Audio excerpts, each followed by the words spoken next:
எம்எஸ்வியை போன்ற கள்ளம் கபடம் இல்லாத மேதைகளை பார்ப்பது அரிது. அப்படிப்பட்ட எம்.எஸ். விஸ்வநாதனால் பிரபல பின்னணி பாடகி பி. சுசீலா அழுதுவிட்டார் என்றால் நம்ப முடிகிறதா?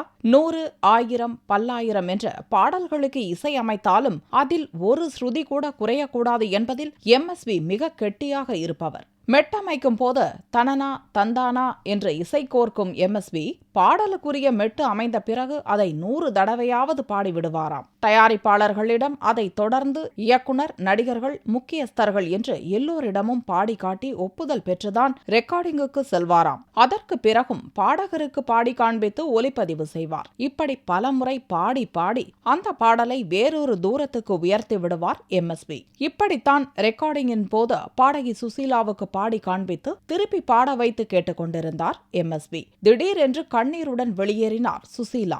என்ன ஆச்சு, ஏது ஆச்சு என்று சுசீலாவிடம் அணுக அவர் சொன்னது வியக்க வைத்துவிட்டது.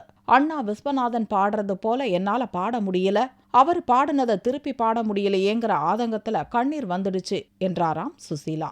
ஆனால் தான் மெட்டமைக்கும் பாடலை அவ்வளவு சீக்கிரமாக பின்னணி பாட விரும்ப மாட்டார் எம்எஸ்வி. ஒருமுறை தனக்கு நெருங்கிய நண்பரிடம் பாடுவதற்கு எனக்கு இறைவன் வளமான குரல் தரவில்லையே என்று கண்கலங்கி இருக்கிறாராம். தனது பலம் தெரியாமல் இருந்த எம்எஸ்வியை வற்புறுத்தித்தான் இயக்குனர்கள் பாட வைப்பார்களாம். அந்த அற்புதமான குரல் இந்த தலைமுறை ரகுமான் வரை எல்லாரையும் கவர்ந்து இன்னும் வாழ்கிறது.